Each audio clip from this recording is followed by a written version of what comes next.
Hey all, we'll be looking today into why Arsenal are struggling to score goals when compared to last season. This is a new channel, so I hope you guys like the video. I think we'll start by looking at or like comparing the lineups to last season.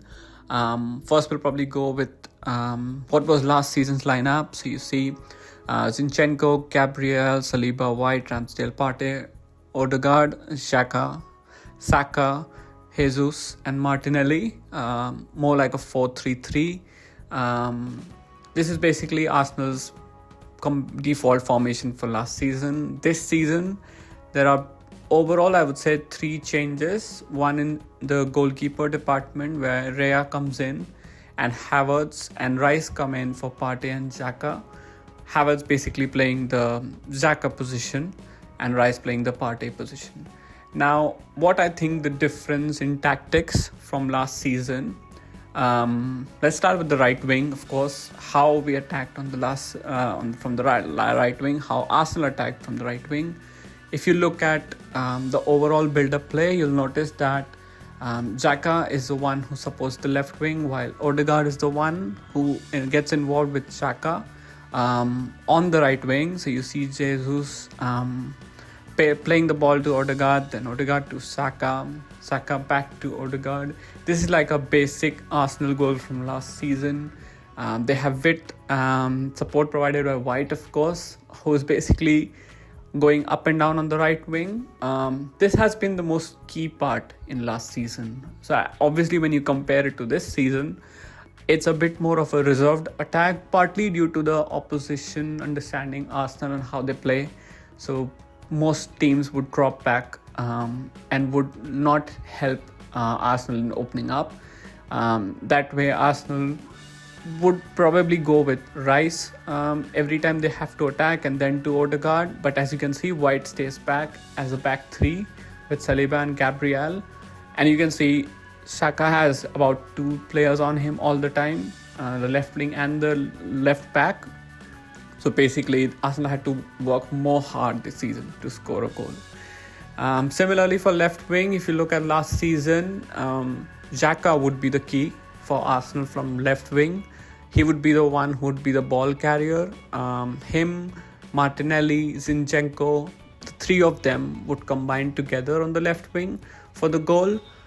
This provided Arsenal a variety in attack. This would help Arsenal score a lot of goals and open teams up. So you see basically like the combo from last season of Odegaard on the right, Xhaka on the left, providing support. While this season, actually, Havertz has been one of the signings made by Arteta. I don't know whether it has worked out for him. I think the reason being, I think he expected Havertz to play the Xhaka role. Doesn't seem like that's happening. What's happening is basically Havertz plays bit of a in-between role, neither here nor there. Like, he does not give the same space that Xhaka would provide, and also doesn't have the agility that Xhaka has. So Martinelli would need to work twice as hard, and that's why I think he's also struggling. Both wingers are essentially struggling.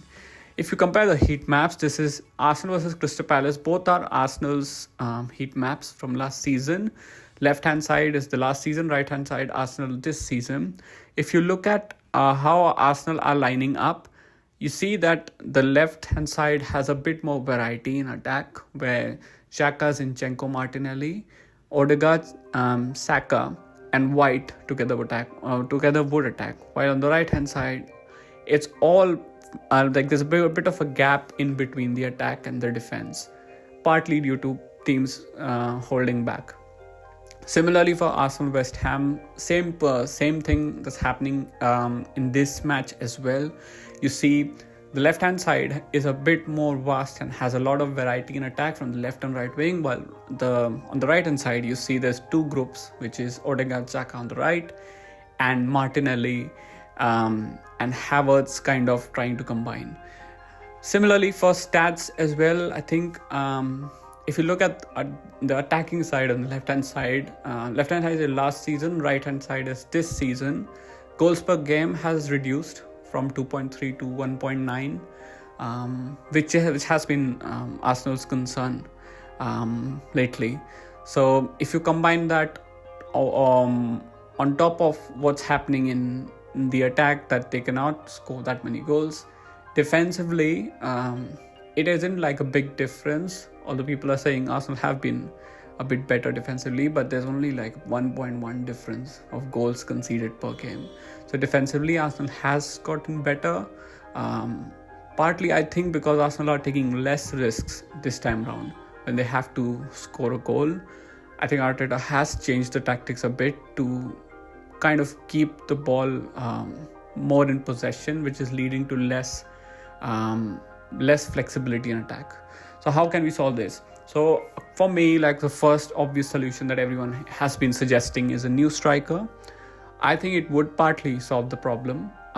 Definitely would help Arsenal score more goals because of the fact that they are not taking lots of risks and teams are holding back. They need to be very clinical when it comes to finishing. And currently, Jesus is struggling. He's obviously injured, I think, right now. So a new striker would help. But I think it's very difficult for Arsenal to get a new striker now. I think this might be a fix only if they get the right striker, which I think is very difficult in the January transfer window. So I believe this might be a temporary fix. Maybe they'll get more goals, but not sure. For me, like, the tactical side is more important. So a second solution which I can think of without actually changing the formation would be to play Jorginho as a DM and Rice as the number 8 instead of Havertz. I think this might actually revert back to what Arsenal were doing last season. Obviously, it would also involve with the fact that Arsenal would need to take a bit more risk and have that same combination of Zinchenko, Rice, Martinelli, like from last season. And on the right-hand side, it would be Odegaard, White and Saka. I think this would help Arsenal create more clear-cut chances. And I think the fact that you'll have even attacks from both wings, I think that would lead to more clear-cut chances. A third formation or third change I think of for Arsenal would be changing the formation to 3 at the back and making sure that you have not one but at least 2 strikers. Now, by 2 strikers, obviously, I don't mean playing Eddie with Jesus. I'm more referring to Trossard, because I believe Trossard is the best finisher out of Jesus, Eddie and him. So I think getting him into the team would be key for Arsenal.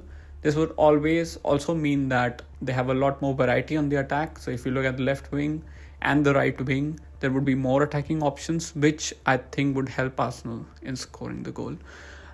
Defensively, obviously, they would be solid at the back still because there would be 3 centre backs. Tomiyasu can also play instead of White. So yeah, guys, this was the video as a whole. I don't know how Arsenal will fix their problems right now.